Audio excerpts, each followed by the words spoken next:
Mass Max was the turnout of my lifestyle. Smoking green, blowing white clouds to fill the blue skies. Conversating with the gods by my wildflower to let them know that it's the God's hour.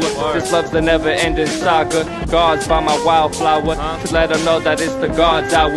This love's the never-ending saga. Gods by my wildflower to let them know that it's the God's hour. This love's the never-ending saga. Gods by my wildflower to let them know that it's the God's hour.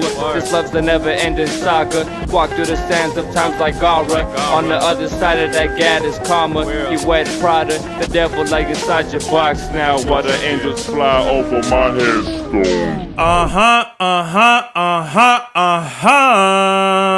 We are back with another episode of The Gods, our podcast with your boy Big Serbs.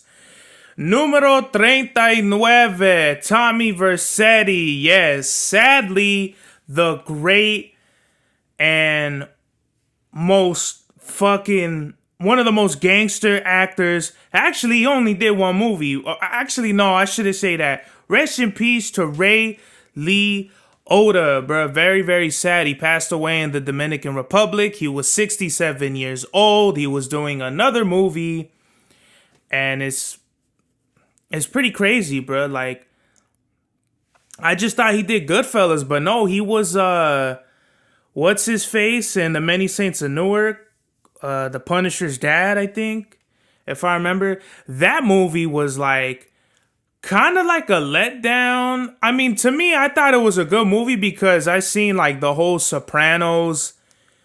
You know, I seen the whole Sopranos series, so seeing that movie was kind of like maybe the worst Sopranos episode to see, if I could put it that way. If you've seen The Sopranos, if you've never seen The Sopranos, this probably would just be like, what kind of fucking movie, like, what is this even about? I could see how if you never seen The Sopranos, The Many Saints of Newark wasn't for you, but I like Ray LIOTTA. Like, Ray LIOTTA always kills the movies he's in. He should have been in The Irishman. I mean, they could have gave him something. What else did he do? He did, what did Ray LIOTTA do? He played the mafia guy from The Iceman with that one dude who was fucking B-Rabbit's mom from 8 Mile. I forgot his name, but he played the ice guy, the Iceman. Ray LIOTTA was the mafia guy who tells him, you know, fucking, well, I'll kill you right here, I'll kill your whole family, something like that. So rest in peace, bro. Really dope actor. Obviously, the best movie he ever did for me was Goodfellas.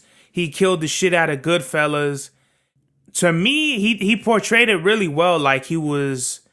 Obviously, it's not the real story. Like, the real Henry Hill probably spiced the movie up to make it more Hollywood than it really is, because you just hear things around about Henry Hill, how the Goodfellas movie was completely not even how his whole story went.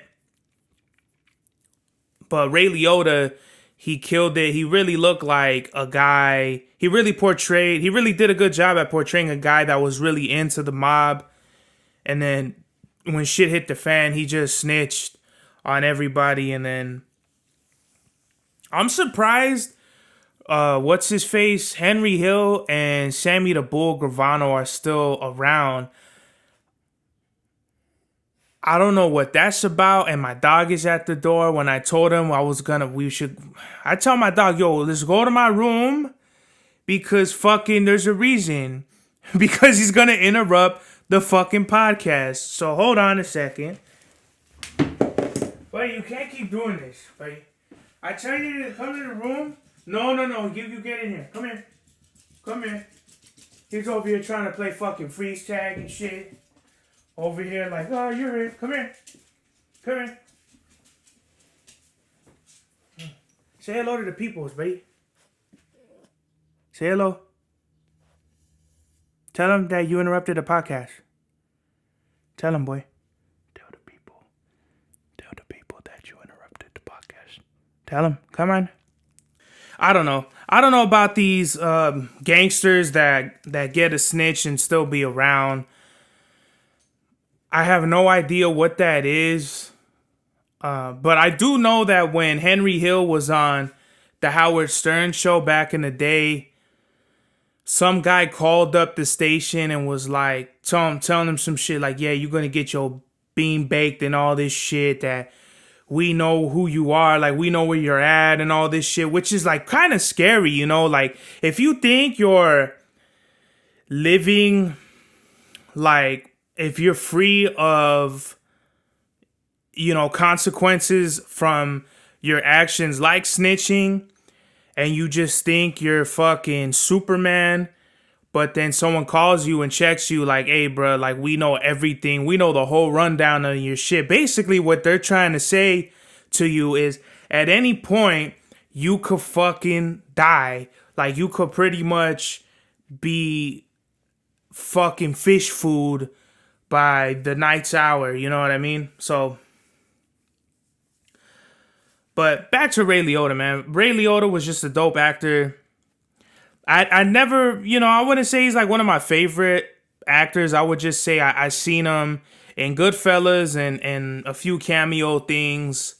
I wish I would have seen him more. I know he has movies out there. I'm not that up on Ray Liotta, but he did play Tommy Vercetti in Grand Theft Auto Vice City, which is another game I haven't played. There's a lot of fucking Grand Theft Auto games, especially I haven't played a single one for the PSP. Like I think the PSP only games were Chinatown Wars and Liberty City Stories. I never played those. Those might be the only ones for the PSP. And for you kids out there who don't know what a fucking PSP is, that was the PlayStation Portable, released, I think, around the PS3 or before the PS3. They literally took a PlayStation controller and put a screen in the middle of it. Basically, it's a Game Boy version of the PlayStation. They had games like God of War was a good one that was on there. Madden NFL 2006 was a good one on there. I remember Grand Theft Auto 3. You could watch movies on that thing. I remember my cousin had The Longest Yard. He had a couple movies for that shit. There was a bunch of good games for the PSP, but one of them was Grand Theft Auto Vice City, which I never played.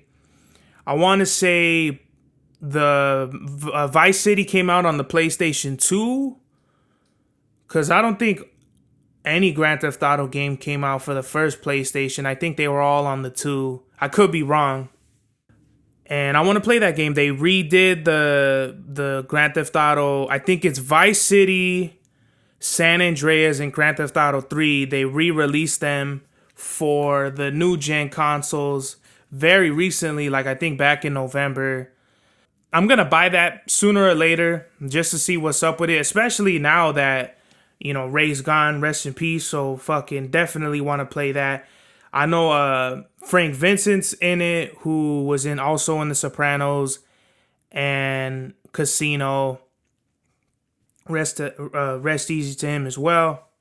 And that's pretty much all I got to say about Tommy Vercetti, aka Ray Liotta, bro. Rest in peace, rest easy to the legend. A$AP Rocky and Rihanna are going to raise their baby in Barbados. And yet again, where does this information come from? Because that seems kind of private, bro. Like, do they text people or do they... Because you're not going to your PR, your publicist, with, oh, you know, fucking tell the people that we're going to raise our son in Barbados. Like, it doesn't work that way, bro. Which is cool because I know Rihanna has not political leverage, but she has like some sort of political clemency in Barbados. A$AP Rocky and Rihanna are, I don't know if, how do you say it, Barbadian, or they're from Barbados. They're of Barbados, that lineage or whatever it is. So shout out to them, man. I would never go to raise my kid in fucking Mexico, but I'm not even from Mexico. I just still wouldn't do it, bro. It's all fucked up in Mexico. I definitely visit Mexico because, you know, I speak a little bit of Spanish, but I don't I'm not fluent in Spanish, and I have like a 50-50 on that. Half of me is like really sad because I can't speak to my relatives fluently, especially like my Spanish speaking only relatives that like really are like fucking know like hardcore slang and shit. But then the other half of me is like, we're not even be like supposed to be even speaking Spanish, you know what I mean? We're supposed to be speaking Nahuatl. That was the Aztec language. We spoke in dialects, bro, before the Spaniards came in and raped our women and took our whole society away from us, along with the fucking Americans. If you really think about it, Mexico really was poisoned by the US and Mexico as far as economically, historically. I mean, the fucking state of Texas alone went to war with Mexico and somehow won.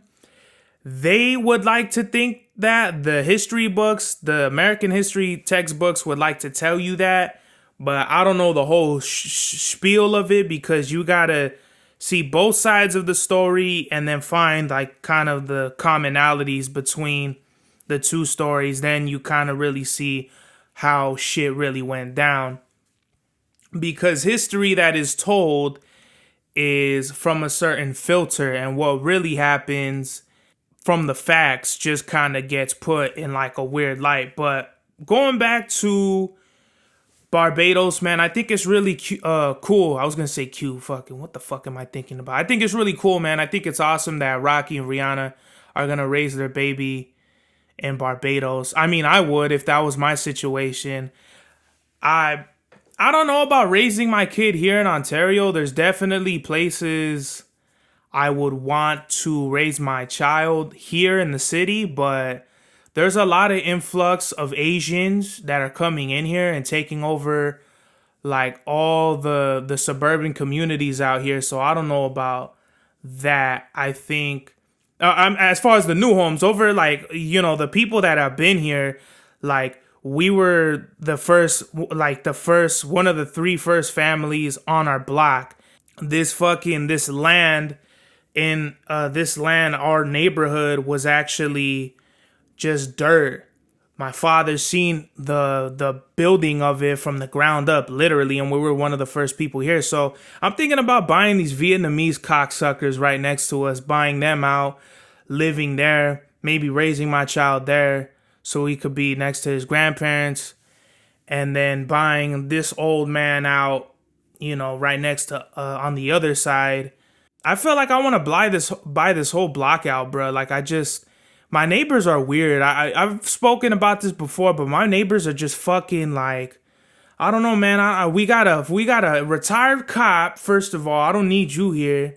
We have, we could let the raza stay across the street. These are the only raza that we have on the other side. 2 houses down, or is it no 1 house down? We got fucking this other dickhead who thinks he's raza, but he's not. He's just fucking, I don't know what he is. He's just weird. He's just a young nigga that probably thought he was Suge Knight or like a wannabe gangster when he was a kid. And I don't fuck with people like that. Like, if you think you a gangster in your mind and you try to like act that way, you're gonna get bitch smacked, bruh. And when you try to fucking like punk a little kid, when you're like, you know, not even a grown ass blood, you should probably watch out, bruh, because one day you're gonna run into that kid you try to punk and he's gonna be a grown man, and then you're gonna get the shit kicked out of you, bruh, and then you're gonna cry like a bitch, and then I'm probably gonna have to kick your son's ass too. So why even go there? Why not just take the money, get the fuck out of here, move to fucking Pomona or wherever else where it's cheap, and you could just get the fuck out of everyone's life and everything will be better. Over the weekend, actually Friday, I performed Bing Bong at the Fire Water Bar in Ontario, bro, and I was nervous, and man, I shouldn't even go in thinking I'm gonna fuck it up, because I kind of fucked it up. It was weird, like I was rapping and I somehow rapped the verse, but I like skipped over 4 bars. Like, it was really weird. Like, I was rapping Bing Bong, and I skipped over 4 words and I closed it. And then when I didn't hear the hook playing again, I'm like, what the fuck? I'm like, where did I fuck up at? Once the hook started playing like 4 bars later, I'm like, oh shit, I fucked up somewhere. And I was like, I told the crowd, I'm like, yo, I fucked up, but it's like all good. But then they gave me a standing ovation. There was probably 10 people there, but it was awesome, man. I really I haven't performed in like 5 years, so that was really dope to me. I seen Noah James there. I seen A Sincere and Calligraphy. I haven't seen those guys in like 5 years. I was doing shows for them originally with Chava Style, but now that Chava Style's over the picture, I'm taking over the whole wave now. So all the shows that they're doing, I'm gonna do now. So thanks, Chava, for fucking plugging me up with the brick to your face, but it looks like you're gonna have to take an L in the face for that one, pause, because Big Serbs is taking over. I'm setting everything on fire if and when I can, because I'm not going to be available all the time. And I thought it was only fitting, you know what I mean? They came in my backyard in Ontario. It was cool, man. It was really dope. I feel like I was the best, open mic? Because it was an open mic. I was literally the first one there. I was there as they were setting up. So that just shows you like my dedication to the grind, to the game. And I was the first one on the list. And A Sincere, he was doing his thing. Shout out to A Sincere. Noah James, he went on and did a song, and then I went on after them. And shout out to Calligraphy, bro, the DJ. He told me, he said some shit like Coney, like that's the most Coney Island rap, which was kind of dope to me. Cause the song is kind of like my take on the whole Bing Bong shit. I didn't really come in thinking like, oh, I'm gonna rap like Nems, but that's kind of just what happened, you know. So I kind of understand it, but you know, I never really did a remix. I want to say Bing Bong is the first ever remix I ever did.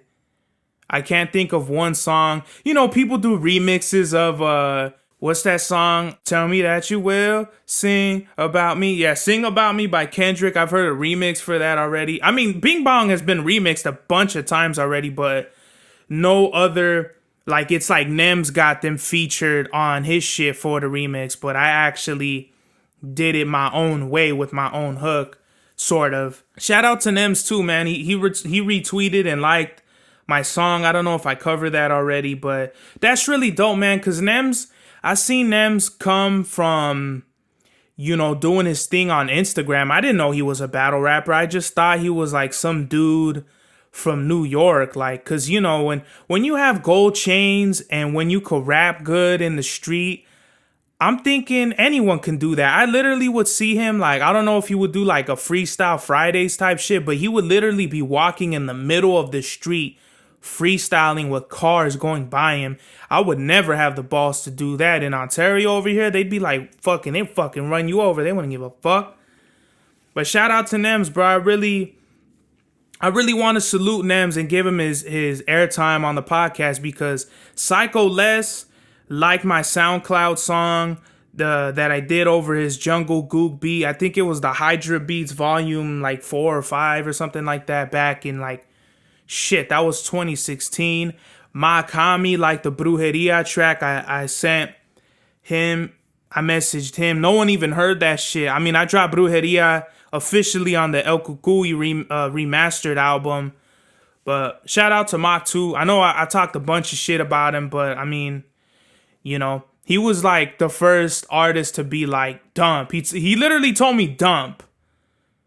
Like, that's a cosign for me. I don't know. That's not all the way like, hey, I fuck with this dude right here publicly. But for him to even be like, yo, like, even talking to me and shit like that was really dope for me. So shout out to Mach.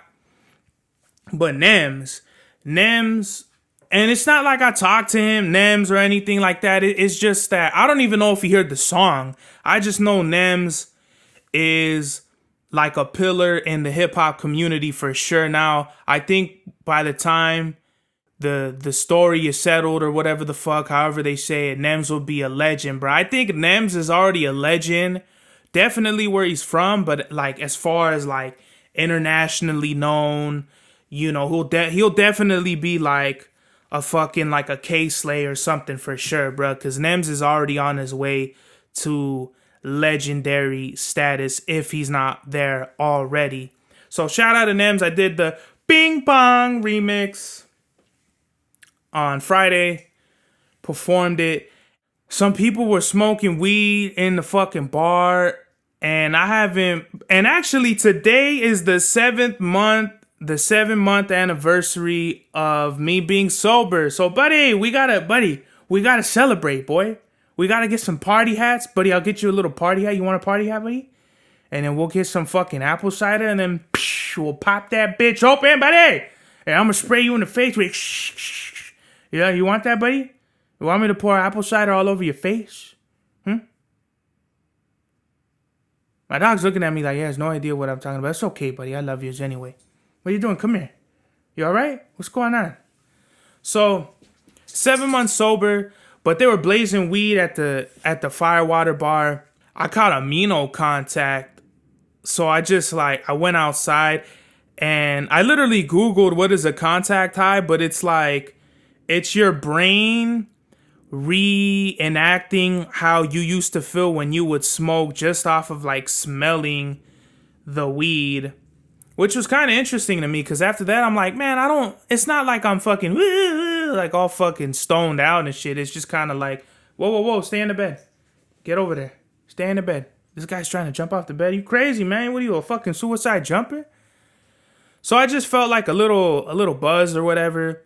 But I got out of there as soon as I could, because the event went on from 8 to 2 in the morning. I'm not about to be at no fucking event right down the street from the hood, for fucking 6 hours. I mean, like I say, I ain't got no beef, but bruh, I'm not rolling the dice with no fucking active neighborhoods nowhere, bruh. Like, especially, I kind of learned my lesson with the Smoke Fest 420 show with Conway back in 2019 in Crenshaw. Not that I have no problems with Crips or anything like that, or the Crenshaw Mafia or anything like that. It's just, I don't, it all goes down at night, bruh. It don't go down during the day. You know what I mean? Like, I'm just kind of like aware of that. I'm not afraid of it. Like, if it goes down, it goes down. But it's just, I'm not going to stick around for it to happen. You dig what I'm saying? Saturday, we had the wedding, and I had my suit. My suit was fly, man. I haven't looked that fly in like ever, bro. Like ever in my life. I know I had my suit that I had for homecoming that I only wore like 2 times for my cousin's quince and that night. And that was when I was like 300 and like almost 20 pounds or something like that. So I think I still have the shirt. I could put it on and fucking, we'll see how fat I was. I could see how fat I used to be. I just fucking look gross. I kind of look like I look like a Men in Black agent or something like that. Just a black tie, black shoes, black, just everything. It looked like a funeral suit versus this time I got some nice brown Stacy Adam cartel looking shoes, black jacket, black slacks, white shirt, and a red tie with like black almost like floral, like geometrical circle shapes on it. It looked really dope. I look like fucking the Mexican hitman, bro. I fucking look like the Mexican Agent 47, my nigga, Agent 81 up in this bitch, bro. And so the wedding was cool. It was in LA. It was my tío and my tía's 50th wedding anniversary, which is like, Jesus Christ, bro. That's fucking... I could not imagine being married for 50 years. I mean, I imagine being married 50 years with someone specifically in my mind, but that's a lot of years, bro. So I'm like, you literally like 50 years, bro. Like, and you're Mexican. That's like fucking, you was in the rancho and shit, and you got married by fucking, you was married on a farm and shit while fucking she's, and fucking the roosters, fucking all that shit.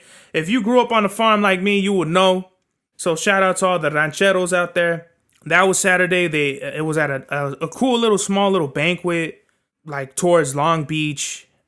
And with so much drama in the LBC, it's kind of hard to be getting big Serbies. It was really interesting, man. I didn't know I had so much family from my grandpa's side, just his side specifically. I'm like, I haven't met any of these fools, dog. And I remember my pop being like, "Come here, this is your tío, da da da. He works at your where you work at also." I'm like, "Oh, for real?" And like, really crazy. And I didn't even know how to tie my tie. I went there mad as fuck. One of my tias came that I haven't met in like so long or ever. She tied it for me. She did it like and like real quick, bro. I was struggling with that shit. I looked like a 6-month-old baby trying to solve a level 10 Sudoku puzzle with tying that shit, bro. That shit was annoying. I got mad as a bitch. And the food we had, like some sort of carnita caldo with beans and rice. They had tortilla chips, some bread, and the sweets were even better. They had like some gummy worms, like gummy lemon rings or something like that. Those were fire. White chocolate pretzels. Those were fire. And it was really cool, man. And especially since we're in LA too, I don't want to stay there for long. I don't want to be around people getting drunk and I'm sober drinking water. Everyone else is drinking Modelo's and hard ass liquor. Like, I don't want to do that. Everyone's dancing. I can't dance. I don't want to dance in my fucking Stacey Adams, bro. When I came home, I literally cleaned them shits, bro. I came home. I went to the gas station before and I filled up my car.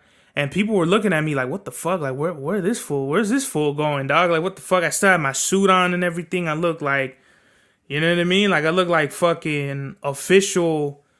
I just look like official, like, Mexican as fuck, bro. And it's super weird. In my suit, bro, I look a lot like my grandpa when he was in his mid-20s. And it almost scared the shit out of me, bro. Like, I'm like, wow, like, me and my grandpa have so many features, similarities. It like almost tripped me all the way the fuck out. And Sunday, I think I just kicked it. I just kicked it over the weekend after that. I went live on Instagram. On YouTube. So I'll upload that probably Friday. I'll probably upload that with the newest episode of the God's Hour podcast later. Because the podcast is in the morning. I'll drop that video later. The live. So you can see it. Sue Surf steals bars and denies it, bruh. This is kind of interesting. Somebody, I forgot what's his name. I forgot his name. Freestyled on Funk Flex, and Sue Surf literally took all like the rhymes and rhymed them all fucking retarded. Like, if you look at the freestyle and go back to the bars that Surf stole, you're like, what the fuck why would you even do this, bruh? That just lets me know that Sue Surf didn't take Cortez seriously. This is Sue Surf versus Cortez battle rap. Sue Surf, I don't respect it. I mean, people always give you the same excuse. I don't have time to steal, or fucking, I'm too good to be stealing, or fucking stupid shit like that. But I mean, ignorance is not above morals. If I fucking take a candy bar from a grocery store and I put it in my pocket and I miraculously forget about it and walk out of the store, that's stealing, bruh. Whether you know it or not, you stole. You don't have to know that you stole. You don't have to fucking, you know what I mean, be a dick about it. As long as you take something that doesn't belong to you or doesn't appropriately belong to you, and you steal and you don't know it, you're a thief, bruh. You might be a fucking retarded thief. You might be an ignorant ass thief, but you're a thief, bruh. So Sue Surf, I just thought that was a little lowbrow, bruh. I mean, you're a veteran at this point. I feel like this is you going down the toilet again because you smoked John John, and I think Sue Surf had another classic with somebody else. But this shit where he stole the bars, he really fucked up, bruh. I don't know what else to say about it. Fat Joe called 612 a pussy on Math Hoffa's My Expert Opinion. Fat Joe was on Math Hoffa's My Expert Opinion, really dope, podcast episode. I don't know if they call it a podcast, but it was just a really dope show. I seen like all the clips. By the time they dropped the full thing, I pretty much saw like 99% of the interview already. But Fat Joe was talking about how he used to be a gangster, Remy Ma, all this dope shit, how he used to be in the streets. And then he calls 612 a fucking pussy. And he said that he's living a miserable life, which I agree. And then fucking 612 had the nerve to say Fat Joe is like lame or something like that. But it's like, what haven't we heard from this fucking Joker already, bro? Like it's like I said already before, man. I ain't gonna be surprised if one of these days we see 612 with a fucking hole in his head down in Brooklyn or wherever the fuck he stays at. I'm pretty sure he's not ever gonna step in Brooklyn again, or if he is, he's just barely gonna dip his toes in the city and bounce, bro, because you know the whole snitching shit where you're a rat and you think you're invincible and then you still want to come around real gangsters, that shit'll really teach you a tough lesson, bro. FKA Twigs and other artists are forced to make TikToks from their labels, which is like why I'm never gonna sign. That's crazy to me. I had to read the whole shit when I seen that. Like FKA Twigs was saying how she was basically forced to do a TikTok, and that's like some old slavery shit, bro. She's literally on TikTok like a video like I'm forced to make a TikTok. Like why, bro? Why do you gotta do that? At least make it fun. Like at least try to disguise it. Like, oh, this is my TikTok. Like, dance to a spin move, put a new song out or something. But that just tells me that these artists are like in abusive contracts with their labels. And that's why you need 100% creative control over your content, or you'll be stuck in shit like this, where you sold your ass out to the label and now the label treats you like a hoe and you got to put on your hoe slippers for these labels to generate whatever money or revenue that you are contractually obligated to. I cannot talk about this enough, bro. Like the label situation, bro. I remember somebody who's not even known was trying to sign me and shit, like a publishing deal and something like that. And I was young and I was really thinking this dude was gonna connect me and take me places and shit. And he couldn't even drop a contract for me. That's how I know you're just a fucking loser and you not about shit, bruh. Because when you tell me you want to sign me, I'm thinking some legal things, lawyers are gonna come in.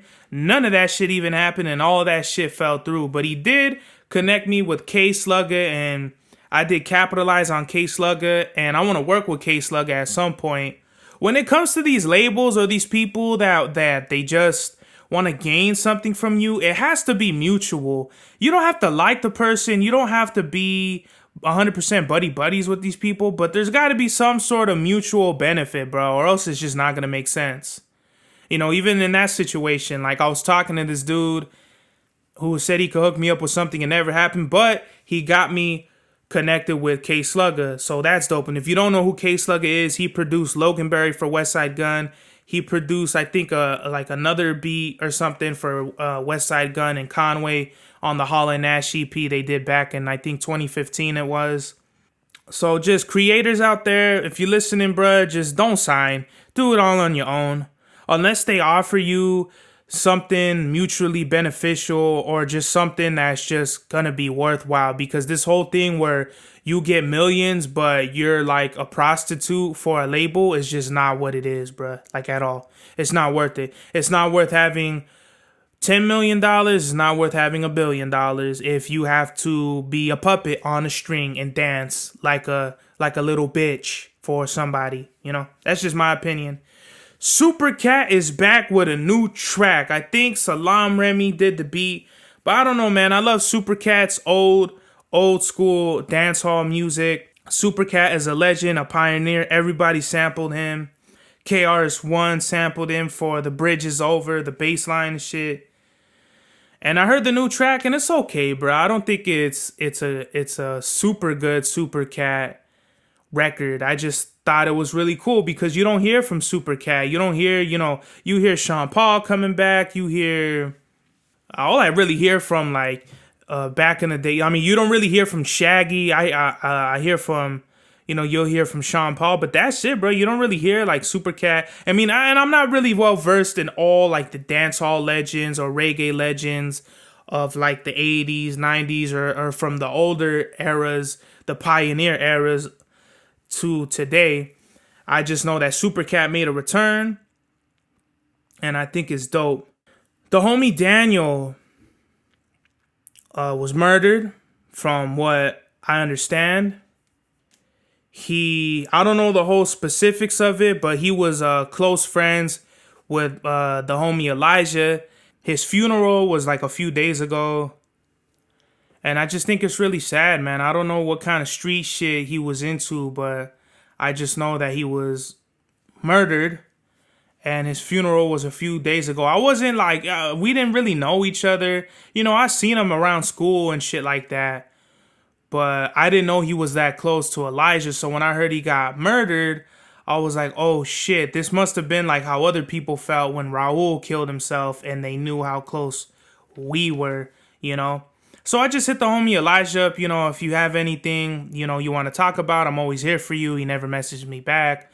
So I just thought that was kind of lame, but whatever, it is what it is. Rest in peace to the homie Daniel. You're in a much better place, free of all this other bullshit. And I'm gonna be praying for you, dog, for real. The street life isn't a good life for anybody, bro. And I just want to encourage all the kids out there, man. Stay out of the streets, bro. Me and King Louis talked about it. I talk about this shit all the time. And I can't say it enough, bro. Like, just leave that shit alone. Leave the streets in the streets. Live your life. Do whatever. Like Slink Johnson said, dog, if you want to fucking bake, if you want to cook. Go do that shit, bro. Because the streets ain't got nothing for you but jail time and a fucking coffin, bro. So rest in peace to the homie Daniel, and rest in peace to the homie Ray Liotta. This is the God's Hour.